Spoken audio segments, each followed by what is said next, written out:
Yo, yo, yo, yo, yo, it is your host with the most, KDK Capri, the mentor and the mentee. We back with another episode of the Wealthy and Healthy Podcast. We coming back in hot.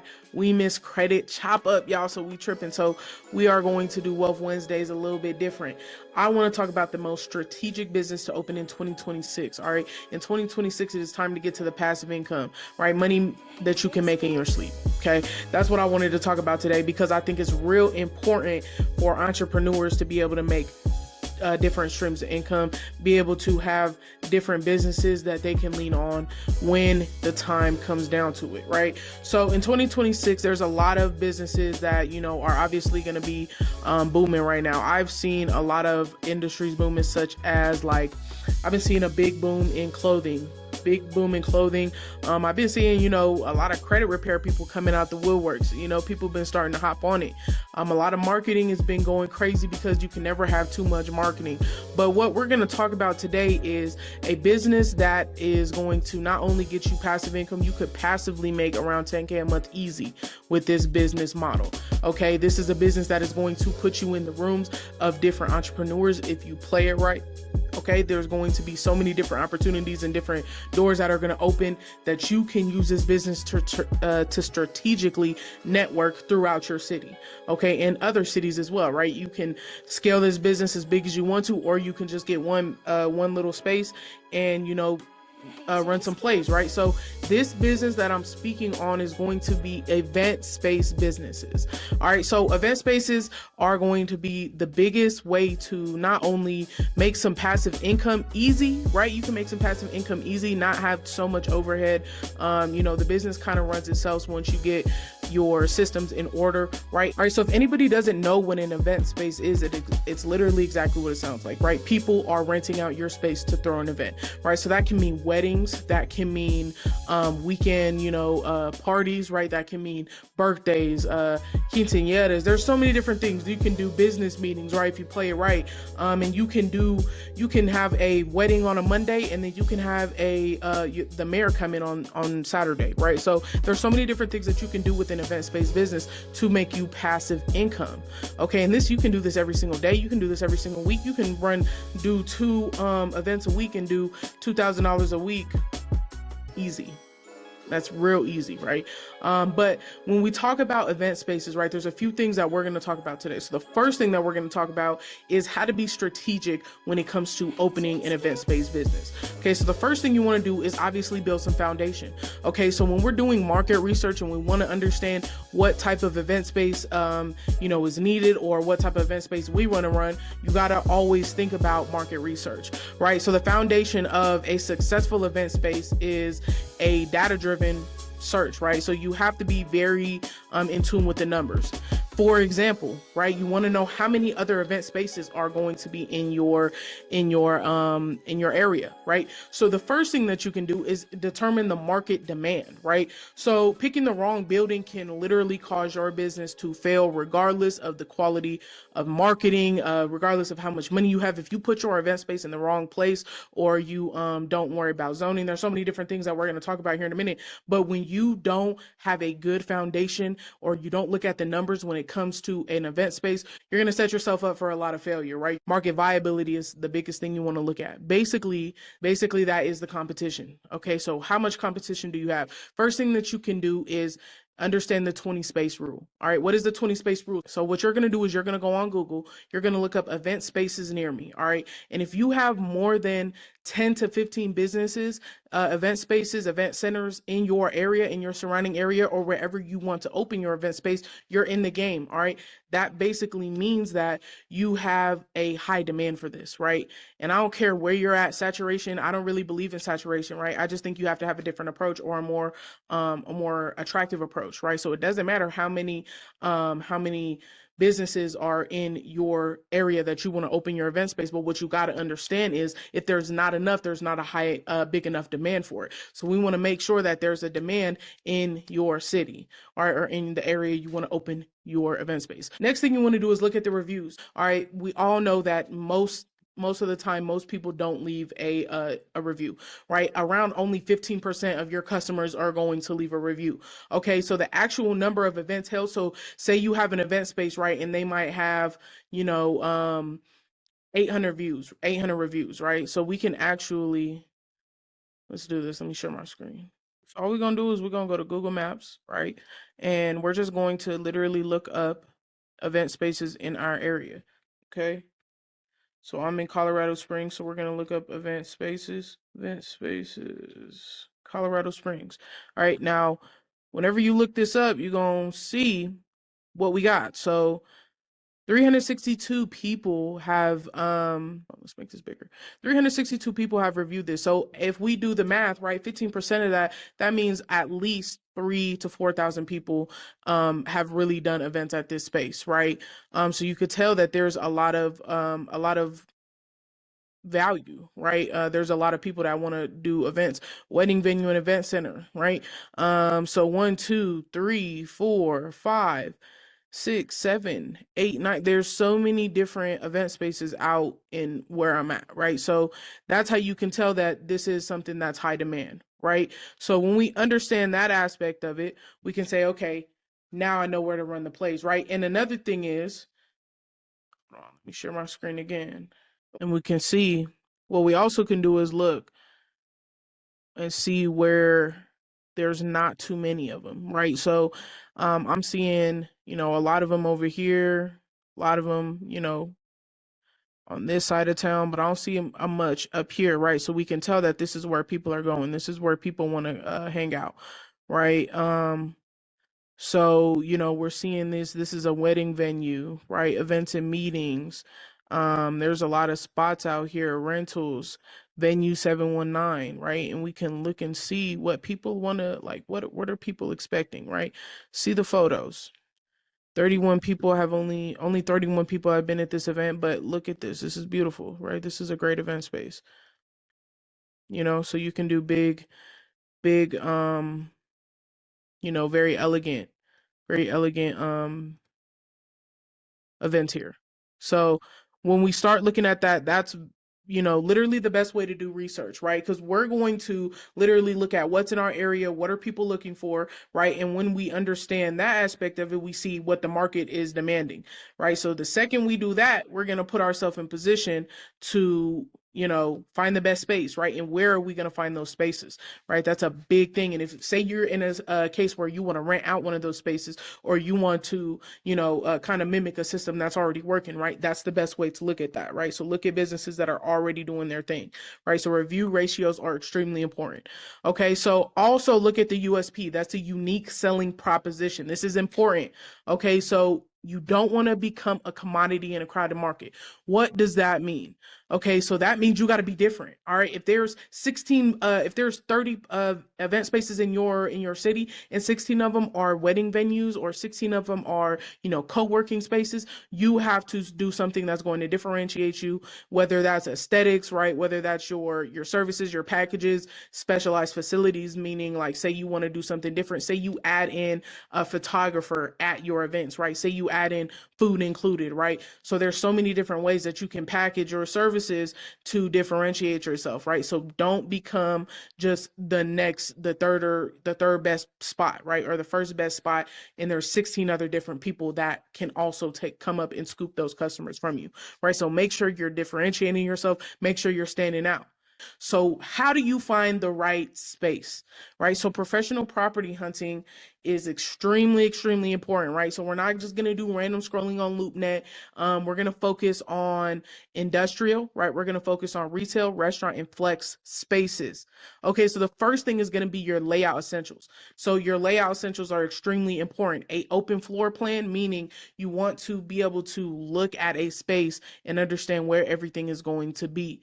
So you want to make sure that they have facilities, right? There might be something, maybe you're doing events where you need a stage, right? So that is extremely important when it comes to your layout plan, right? Ceiling height. If you're doing weddings, all that type of stuff, make sure you have a minimum 12-foot ceiling, right? That's required if you want to do like chandeliers, drapes, all that type of stuff, and it's going to prevent the space from feeling cramped. You don't want people, tall people, being able to grab the chandelier, right? So that's going to be extremely important. So always look at your ceiling height. Make sure it's a minimum 12-foot ceiling. All right.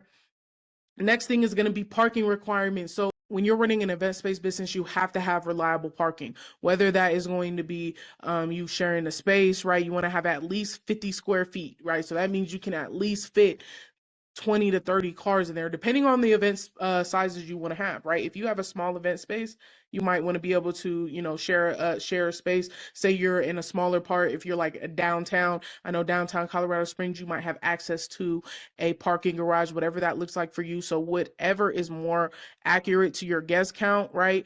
That's what you need to be worried about. So how many people are going to be able to park? If you want to throw huge events, you need to make sure you have a big parking space. All right. And the next thing I want to talk about is pocket listings. So pocket listings are extremely important.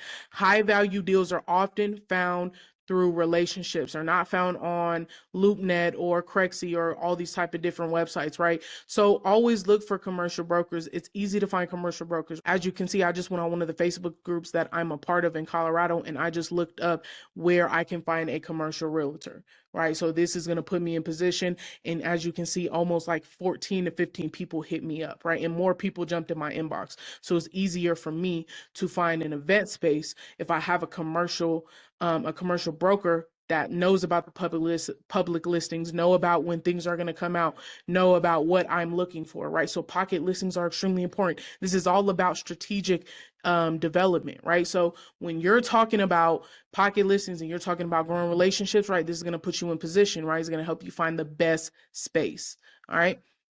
Now let's talk about how do you fund this thing, right? Where is the money coming from? How am I going to start this, right? Event spaces often lack the revenue history, okay? So that's extremely important. It's required for traditional bank loans, so strategic funding is extremely important.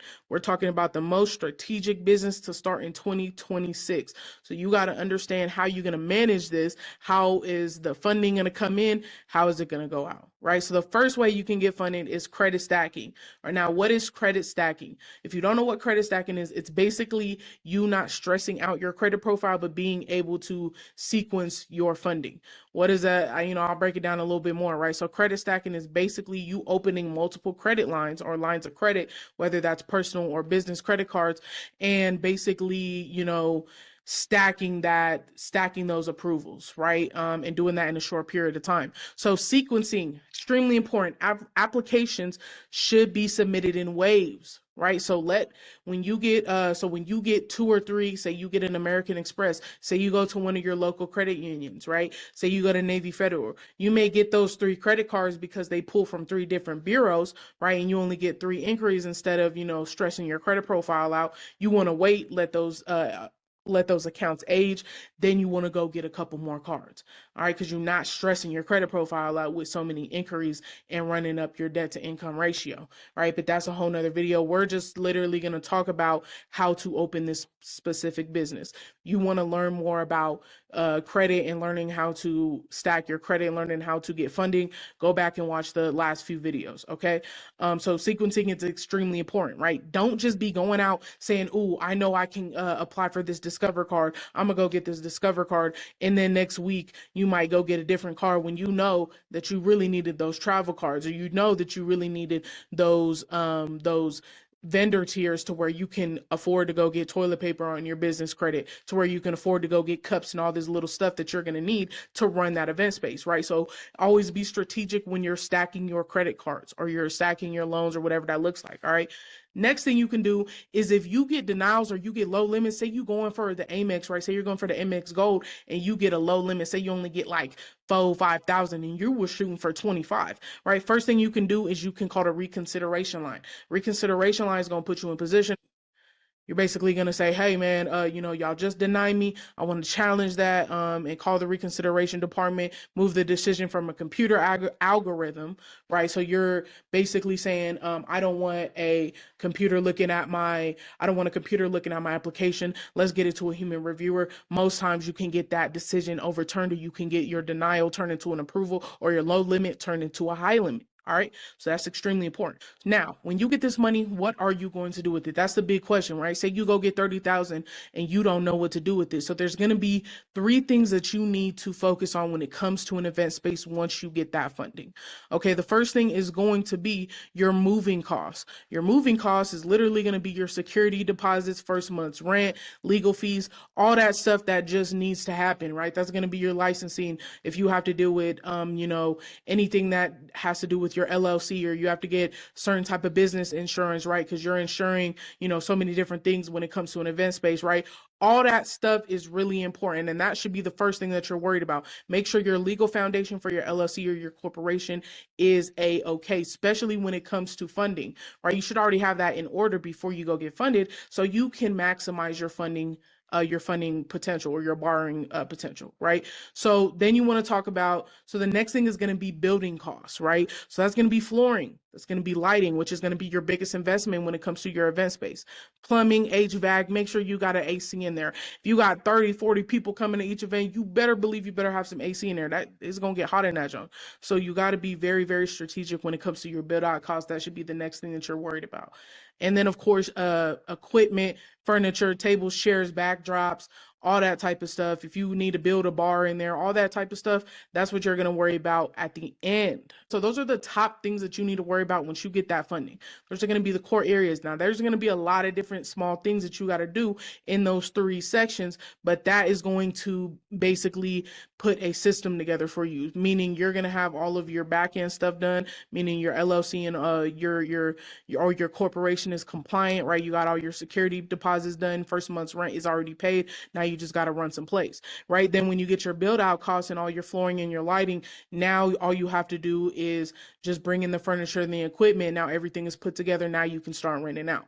All right. So that's going to put you in position. Now, when it comes to revenue streams, how are you going to make money with this business? And the revenue streams are not only unlimited, but this is why this is the most strategic business to open in 2026.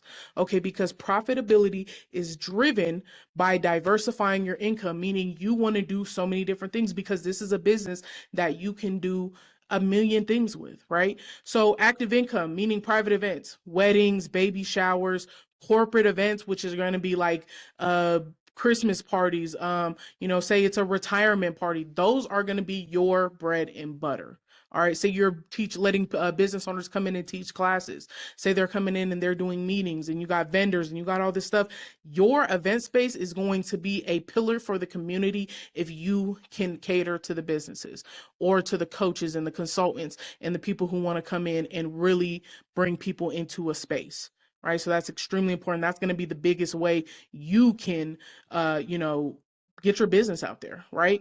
So always understand that there's so many different ways that you can make money with an event space, right? Sponsored events are extremely important. If you can get people to come and sponsor these events, or you have people that can sponsor events that are being like, you can help people pay for their events, right? You're putting those in the packages.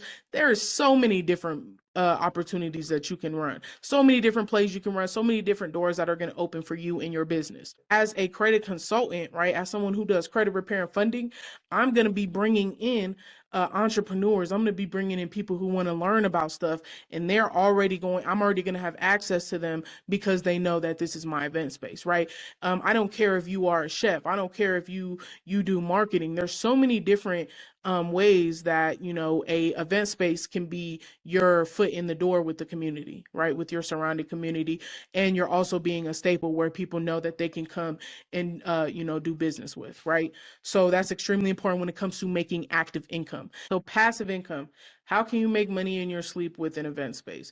You can do something like co-working, right? To where people come in, they can learn, they can, use the computers, they can use the facilities, and you could do a co-working hub where people come in, they pay $10 a month, right? You can have a gym in there to where you do, people that work there or people that come in and do the co-working, they can also go to the gym. You can add in something like a juice bar in that same place, right? Passive income, right? Another thing you can do is like, You can do something to where you lease communication providers for antennas, right? That can bring in, around 25,000 annually. I think I'm going to do a separate video just on that. So you can make passive income, you can make active income, right? There's so many different ways that you can make some bread with a events-based business. That's why this is the most strategic business to open, because you can literally do whatever you need. Say you want to throw an event. Right now, you got a space where you can do it. Say you have people that want to come in and want to teach. Now they have a space to do it. Now everybody is winning. Right? So the next thing and the last thing that we're going to talk about is lease negotiation and legal protections. I had to throw this in there because you know me as a business consultant, I got to give y'all the game and tell y'all how to make this work for you. Okay, so your lease is the foundation of a business asset. All right, if you do not know what's on your lease, you do not know what you signed up for, you don't know what you agreed to, or it's poorly negotiated, it's 100% going to make your business unprofitable. All right, let me explain that, right? So the first thing that we want to talk about is the clauses. So what is the clause and the requirement and the rationale? All right, so basically, I wanted to throw this in there because we got to understand how this works, all right? So if you have a lease that is 5 to 7 years, right? You can understand that 5 to 7 years is enough time for you to, recoup, right? So it provides a runway to recoup the cost of those interior build outs. So if I'm spending $25,000 to get this build out, depending on how aggressive I am with my marketing and how many people I'm bringing in on those first 1 to 3 years, even 1 to 4 to 5 years, I'm going to make that money back, right? So when you understand that if you get into a lease and the longer the lease, the more time there is to recoup, right? Rent caps are basically when you re-sign a lease, how much more are they raising the lease, right? So don't shy away from anything under 2 to 3% annually, right? So 2 to 3% is, it's not gonna hit your pockets that much, right? And we all know it doesn't matter where you're going. If you stay in a place for a long enough time, especially if it's 5 to 7 years, that lease is gonna go up, right? So, and it also protects you against market-driven rent spikes, right? And it's gonna kill your profitability. What do I mean by that, right? So if things are raising in your area, right, and you're not raising prices, you're going to kill your profitability. All right, so tenant allowance, 5 to 15 per square feet, $5 to $15 per square foot. Okay, you do not want to be paying more than $5 to $15 per square foot. That's extremely, extremely important. Okay, so, and most of the time, if you're, trying to get a bigger space, landlords are going to provide credits to help you fund building improvements. So if you are trying to rent a space that's, huge and still has a lot of work done, you're going to get a lot of money knocked off of that original price per square foot. All right, so always understand that. Use of the space. So explicitly make sure that your lease explicitly states it is for assembly use. This is a biggie, guys. Okay, now what do I mean by assembly use? So when it comes to your zoning codes, this designation specifically allows for groups of people to gather for like social things, religious purposes. So it basically allows you to have big events, right? So make sure that you don't have vague language in your lease agreements, all right? So you should never accept those like limited descriptions in the lease, like light industrial use, one thing I've seen a lot, or general retail. That's going to put you in position to where you're not going to be able to throw these big events, right? So always look at the language, always make sure you are very clear on what you are agreeing to. So if your zoning does not explicitly say that you can do events or assembly, right? Local authorities can shut down your business. They can, come in and shut down your events. And, you spend a lot of money on this build out. You have people coming in, renting a space, and they're getting shut down after an hour. Okay, because they're playing loud music. So that's extremely, extremely important. And always make sure that you are calling the city department on the buildings, making sure that zoning codes and everything is in writing before you try and go. Like, don't just listen to the landlords casually saying, yes, everything is zoned right. Always make sure, because this is your business. This is your LLC, right? This is something that is tied to you and your credit, and you don't want to put money into something and then, you get into the lease and then things start getting shut down and now you're out of of that investment, right? So be very strategic. Okay. And another thing when it comes to zoning is most times you can infer, like you can say, okay, I'm trying to get a huge space to where I can do something for weddings. I can do something for, say you want to, even if you want to get like a club or something, right, where people can come and perform, you need something with the stage to where you can build a bar in there. You most likely are not going to want to go to a space that has mostly medical offices, right? You're going to, when you're on LoopNet or when you're on Crexy and you're looking at some, make sure you differentiate between medical offices, industrial spots, to where you understand where the zoning is and what you can use, right? And there is the possibility of changing the zoning, right? That's something that's very expensive. It's kind of complicated and it's an intrusive process, but for the most part, when you're looking for a great space, always keep these things in mind so you know beforehand what you can and can't do out at your space, right? So those things you always want to look for when it comes to your lease negotiation and your protections, right? So make sure you have zoning,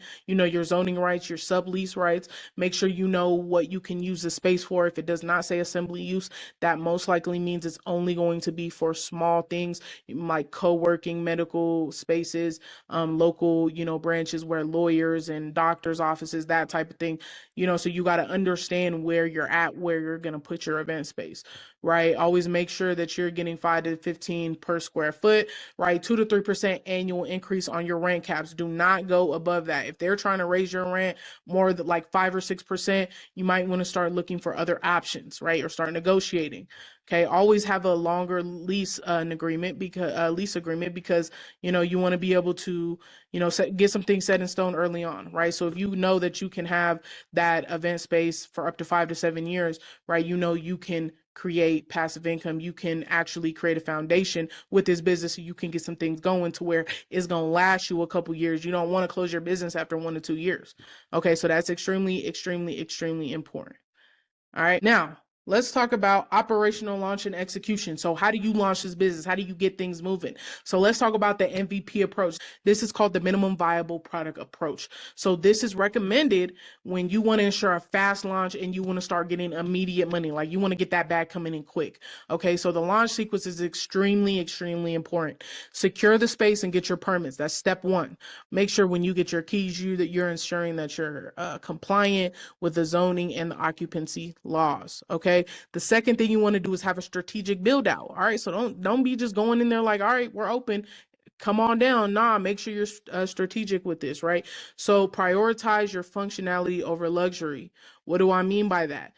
Prioritize how your business is going to be run and doing the small things and getting your systems in place before you want to put chandeliers and a piano and a chocolate fountain in there, right? So you want to make sure that you actually have a running functional business before you want to get flashy, right? Lighting is the most strategic and critical investment. That's going to be about 3 to 5K. That's going to be one of your biggest investments when it comes to your first steps, right? So as that transforms, the aesthetic and everything is going to get better, right? Think about when you first moved into your apartment or you moved into a house, right? You had the basics, you had your couch, you had all your stuff, you had your dishes, you might have had your desk, you had your bed, but now once you start getting comfortable and the money starts coming back in and you're starting to make your investment back, what you invested after you put in your deposit, you paid the first month's rent, now you're getting a couple months in and you're like, okay, I'm gonna start getting the porch together, I'm gonna start getting some aesthetic in here, I'm gonna start getting some plants, right? So over time, your space is gonna get better,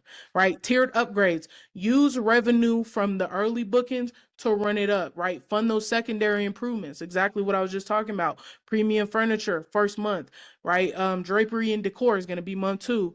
High-end features like neon signs, chandeliers, that's gonna be month 3. So by month 3, you're gonna have a very put together space. All right, to where so many different types of businesses, so many different type of people can come in and throw their events. The fourth step is going to be open houses. So this is going to be the most strategic step when it comes to rolling out and getting money quick and getting your business started. You can host open houses 2 to 3 times a week in person, and you can interact with your potential clients, right? And that is proven to get you around to a 60 to 80% higher conversion rate than just having a website and people booking on your website and getting those digital leads alone. All right, now what type of team do you have? This is, again, a strategic business to where you only have to have 3 to 5 employees, okay, depending on, what you're going to do. If you want packages and you want to say, hey, we're going to add in a photographer, you might do something where you're doing contract work. If you want to throw in a bar, you got to throw in a couple more things. Depending on your business, you really will not have to cap more than 5 to 10 employees, period. So first thing you want to get, obviously, is a virtual assistant. Okay, so that should be your very first hire. I don't care what business you're starting, you need a virtual assistant. That's going to be one of your first hires, right? So that's going to be someone who's managing inquiries, right? So if somebody calls and they want to figure out what type of, when is this space going to be open? How long can they rent it out? They got questions. They want to get in the DMs. You got to have someone who is going to be handling that 24/7, right? Or even during business hours, basically, right? Scheduling, extremely important, right? So that keeps you, as the owner, as the business owner, you can take a step back and you can start working and getting the networking and getting your marketing together while your virtual assistant is bringing in the leads, right? Or handling your potential leads, right? So the next thing is going to be event attendance, right? So you got to have event coordinators, part-time staff that's hired per event, right? And they monitor the setup. They make sure that, mics are set up. They make sure that everything is executed. They make sure that the people throwing the event got everything that they need, and make sure that when everybody leaves, everything is cleaned up, right? So that's extremely important. Then you want to have a full-time manager. So this is going to be someone that you only hire once you get multiple locations or you're getting consistent income. I would say once you scale to 10K a month, you should get a full-time manager. So that's going to be someone that is replicating the exact system that is making you 10K a month, right? So if you have someone coming in and you have your virtual assistant doing the bookings, you're getting, at least two to three bookings a week.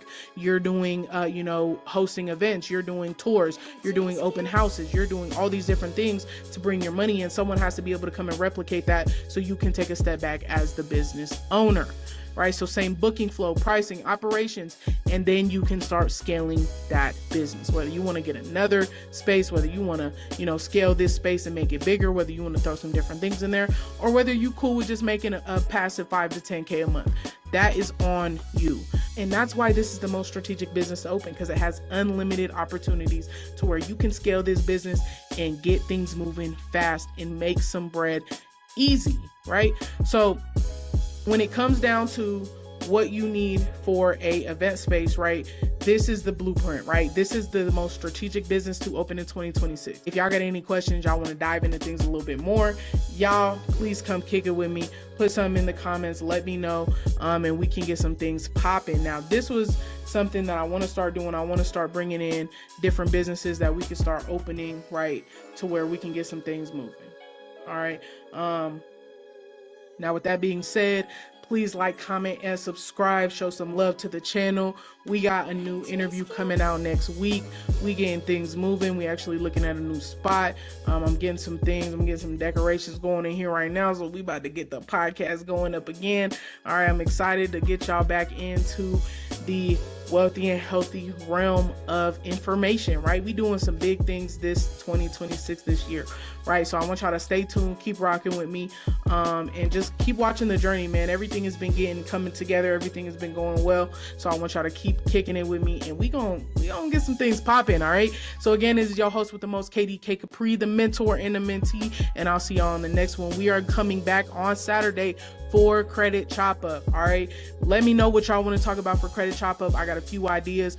And on Friday, we have a class dropping about how to remove collections from your report. We also have the Community Blueprint, my brand new podcast coming up, where we talk about community, right? We talk about unity. We talk about politics. We give y'all resources. We're dropping that first episode of the Community Blueprint next Thursday, right? We're going to be dropping an episode every single Thursday, right? Go follow us. Go, I'm going to drop all the links below for the Community Blueprint as well. Everything is coming together. And in the Community Blueprint, we're going to be giving you guys resources, right? So for example, on Thursday, when we drop the first episode, the first person to like, comment, share, and subscribe to our channel and to share the first episode is going to get a $50 gas gift card. All right, y'all see these gas prices going up. $50 gonna help a lot of y'all out. All right, so first person to like, comment, share, and subscribe to the channel is going to get $50 from me to fill up your gas tank. All right, so y'all stay tuned.